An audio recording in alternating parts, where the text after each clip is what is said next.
Jay Hill, Interim Leader of the federal Maverick Party. Why have I emphasized that Maverick is a federal party? Well, it's because no matter how hard we try to communicate that our party is not involved provincially, some folks still think we are, or should be.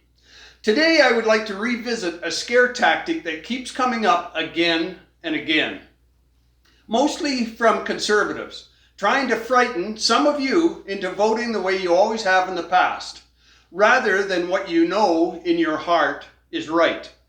They claim that the West must continue to overwhelmingly vote Conservative if you don't want to re-elect Trudeau's Liberal government. They say, give Aaron O'Toole a chance. I say, a chance to do what exactly? If a Western Prime Minister, an old reformer like Stephen Harper with a majority government, couldn't get her done for the West, what in heaven's name would make you ever think Mr. O'Toole will? So let's clear up this fake news about vote splitting, right here and right now. First, there are 338 ridings in Canada, obviously represented by 338 members of Parliament. Of those, 231 are east of Manitoba. Unlike when the Reform Party split largely Conservative support with the old Progressive Conservative Party prior to the merger in 2004, Maverick will not be running in any of these constituencies. I repeat, we will not be running east of Manitoba, so we cannot be accused of splitting the Conservative vote down there. Those 231 ridings represent almost 70% of Canada's MPs. Of the remaining 107 ridings in the West and North where we may run a candidate, 49 constituencies elected Conservatives by wide margins. Even if their votes were split equally between them and the Maverick Party candidate, it would be impossible, or at least highly unlikely, for a Liberal NDP or Green candidate to win in those ridings. So in those ridings, voters have a clear choice: to send a Conservative or Maverick MP to Ottawa as their representative. The Conservative MP will face strict party discipline to vote whichever way provides their leader and their party the best opportunity for support in central and eastern Canada. Or they can elect a Maverick MP that will always vote in the best interests, their best interests, and not give a tinker's damn what the people of the East think.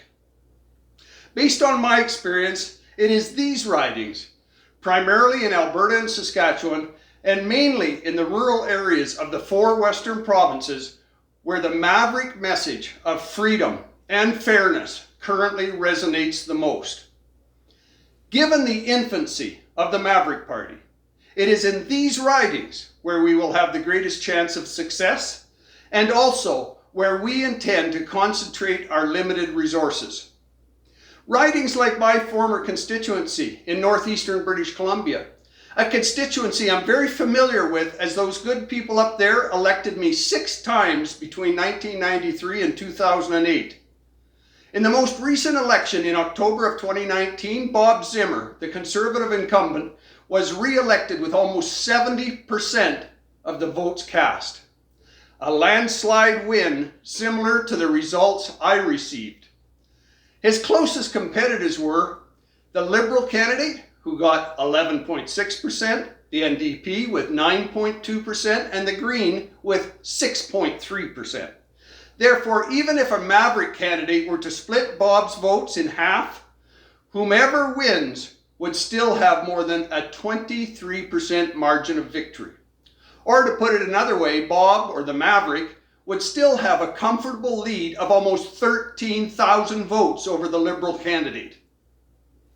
Secondly, in the remainder of the 107 constituencies in Canada's West and North, 36 were won by individuals other than Conservatives. Clearly, vote splitting in those ridings was not an issue, as the Conservatives lost them last October without any competition from Maverick. That leaves just 22 constituencies that elected Conservatives, but with a narrower margin. And yes, in theory, vote splitting could result in electing an MP of another party in those few ridings.